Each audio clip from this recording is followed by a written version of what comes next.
Hello friends, Chanakya academy में आप सभी को नमस्कार। आज हम टेस्ट पेपर पढ़ रहे हैं। एक कांग्रेस के इतिहास के द्वितीय चरण का ये तीसरा पार्ट का टेस्ट पेपर है। ध्यान रखेंगे जिसमें आपको यूट्यूब वीडियो के माध्यम से पढ़ाए हुए थे लखनऊ समझौता तथा होम रूल लीग आंदोलन, उसी से संबंधित आज टेस्ट पेपर आपके समक्ष रख रहे हैं। उम्मीद है कि आप लोग गौर से इन प्रश्नों को देखेंगे, क्योंकि ये प्रश्न विभिन्न परीक्षाओं में पूछे गए हैं और बहुत ही इंपॉर्टेंट प्रश्न है। तो पहला प्रश्न है कि दिसंबर 1912 में राजधानी कलकत्ता से दिल्ली लाई गई थी। उस समय भारत का वायसराय कौन था? ये प्रश्न कई बार पूछा गया है कि दिल्ली राजधानी कब बनी थी, दिसंबर 1912 बनी थी, कब घोषणा की गई थी? तो 1911 में घोषणा की गई थी और दिसंबर 12 में दिल्ली राजधानी बनी थी। दिल्ली से पूर्व कलकत्ता राजधानी थी ब्रिटिश भारत की। यहां से कई प्रश्न बनते हैं। पूछ रहा है कि जिस समय राजधानी कलकत्ता से दिल्ली लाई गई उस समय वायसराय कौन थे? ऑप्शन दिया हुआ है, लॉर्ड मेयो थे, मिंटो थे, लॉर्ड लॉरेंस थे या लॉर्ड हार्डिंग थे।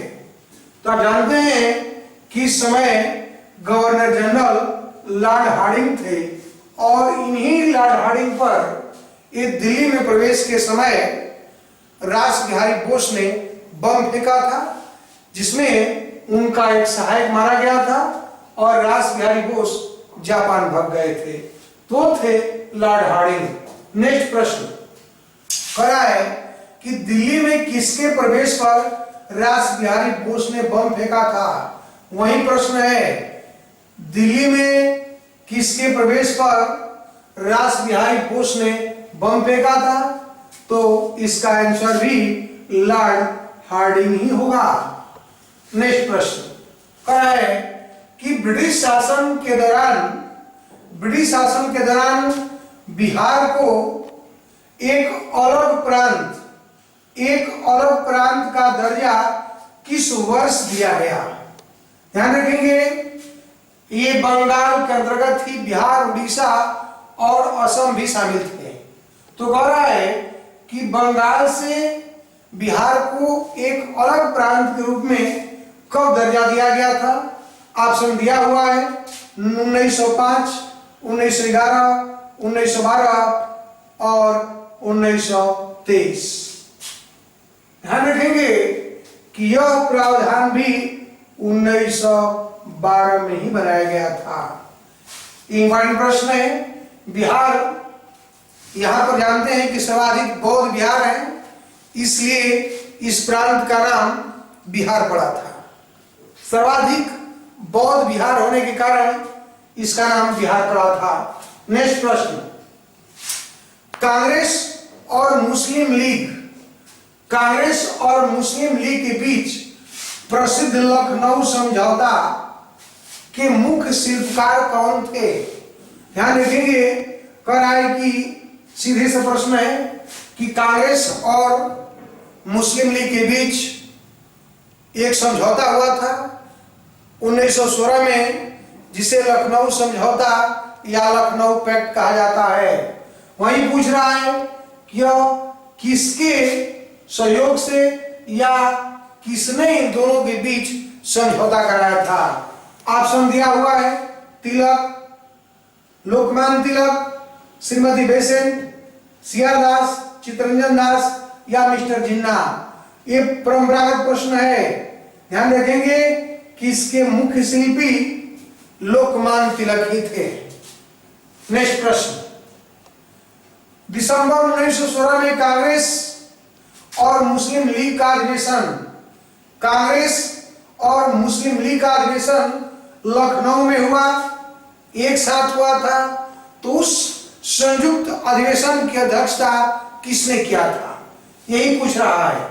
ऑप्शन दिया हुआ है, अंबिका चरण मजूमदार, श्रीमती बेसेंट, मिस्टर जिन्ना या लोकमान्य तिलक। तो जानते हैं कि इसके ये लखनऊ अधिवेशन की अध्यक्षता अंबिका चरण मजूमदार ने किया था। नेक्स्ट प्रश्न कह रहा है कि गरम दल और नरम दल के पुनर्मिलन की प्रक्रिया में मुख्य शिल्पी कौन था? यानी कि 1907 के बाद गरम दल वालों को कांग्रेस से निष्कासित कर दिया गया था, तो पुनः 1916 में ही गरम और नरम दल भी एक हो गए थे। इन दोनों को मिलाने का श्रेय किसको है? आपका ऑप्शन है श्रीमती बेसेंट, मदन मोहन मालवीय, लोकमान्य तिलक, मिस्टर जिन्ना। तो इसका आंसर होगा श्रीमती बेसेंट। और इन दोनों के मिलाने के उपहार स्वरूप ही श्रीमती बेसेंट को 1917 के कलकत्ता अधिवेशन की अध्यक्षता सौंपी गई थी। और ये भी जानते हैं कि यह कांग्रेस का अध्यक्ष बनने वाली ये प्रथम महिला थी, किंतु प्रथम भारतीय महिला एस.ए. नायडू थी, सरोजिनी नायडू थी, जो 1925 में कानपुर अधिवेशन की अध्यक्षता की थी। नेक्स्ट प्रश्न कह रहा है कि होम रूल लीग आंदोलन पहली बार सर्वप्रथम किसने प्रारंभ किया था? ध्यान रखेंगे, कह रहा है कि होम रूल लीग आंदोलन सर्वप्रथम किसने प्रारंभ किया था? ऑप्शन दिया हुआ है बेसेंट, श्रीमती बेसेंट, बाल गंगाधर तिलक, सूर्यनाथ बनर्जी या दादा भाई नौरोजी। तो आप सभी जानते होंगे कि तिलक और बेसेंट दोनों ने ही होम रूल लीग आंदोलन चलाया था। लेकिन यद्यपि भी बात है कि Shrimati Besant home rule league आंदोलन की बात पहले करती हैं, लेकिन उनका होम रूल लीग का गठन बाद में होता है। कारण यह था कि श्रीमती बेसेंट कांग्रेस में थी और कांग्रेस उन्हें ऐसा कोई आंदोलन चलाने की अनुमति नहीं दे रही थी, इसलिए तिलक ने इनसे पूर्व ही होम रूल लीग आंदोलन चलाया था। ध्यान रखेंगे, तो ये होगा लोकमान्य तिलक। नेक्स्ट प्रश्न है, कह रहा है कि निम्न में कौन लखनऊ पैक्ट का विरोध किया था? ये बहुत ही बड़ी प्रश्न है कि निम्न में कौन लखनऊ पैक्ट, लखनऊ समझौते का विरोध किया था?